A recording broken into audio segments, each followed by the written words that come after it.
February 17, 2024, a notification pops up on millions of smartphones.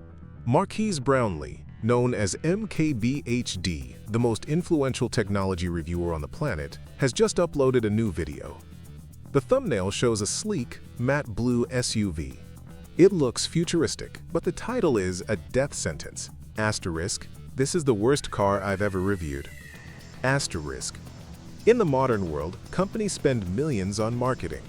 But in the digital age, a single video can erase billions of dollars overnight. Within weeks of this upload, Fisker Inc., a company once valued at $2.9 billion, began a death spiral that ended in one of the most humiliating bankruptcies in automotive history. This is the story of how a legendary designer built a beautiful shell but forgot to give it a soul. To understand the tragedy, we must look at Henrik Fisker. He is not a tech bro. He is automotive royalty. He designed the BMW Z8, James Bond's car, and the Aston Martin DB9. He is an artist. After his first company failed in 2013, he spent a decade plotting his return to beat Tesla. In 2020, he launched Fisker Inc. His strategy was brilliant. He saw that Tesla struggled with production hell. Henrik said, "I won't build factories. Apple doesn't build the iPhone. Foxconn does."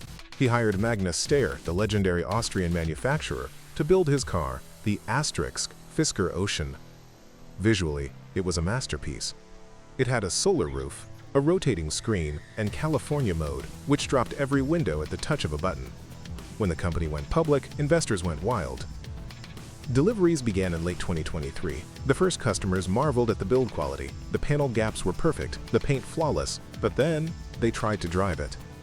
They quickly realized that while the hardware was Mercedes grade, the software was broken. The modern electric car is a computer on wheels. And Fisker's computer was a mess. Owners lived a nightmare. The key fob wouldn't unlock the car. To get it to work, they had to press the fob against the handle in a specific spot.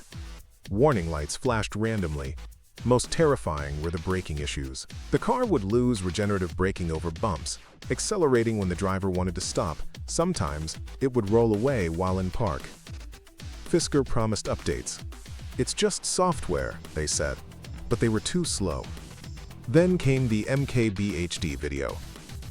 Fisker tried to delay getting a car to Marques Brownlee, knowing the software wasn't ready.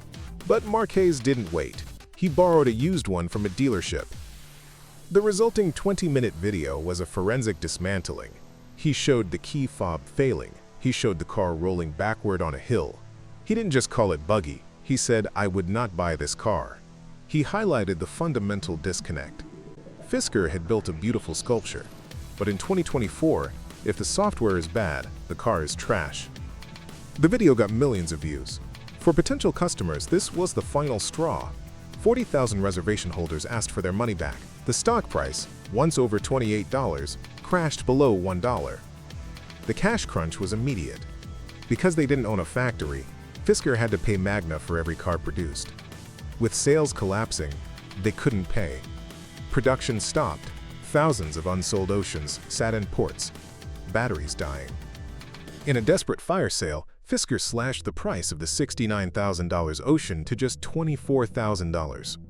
They were effectively begging people to take the cars. But even at that price, people were scared. Who would service the car if the company vanished?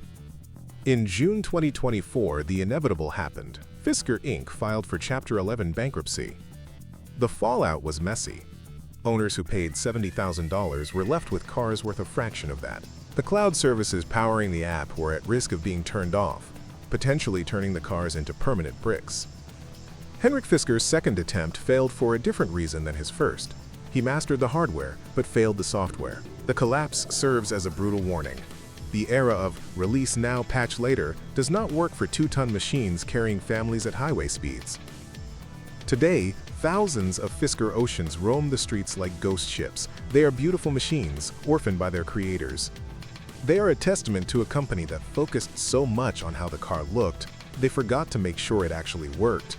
And in the end, the worst car ever reviewed became the car that never had a chance to get better.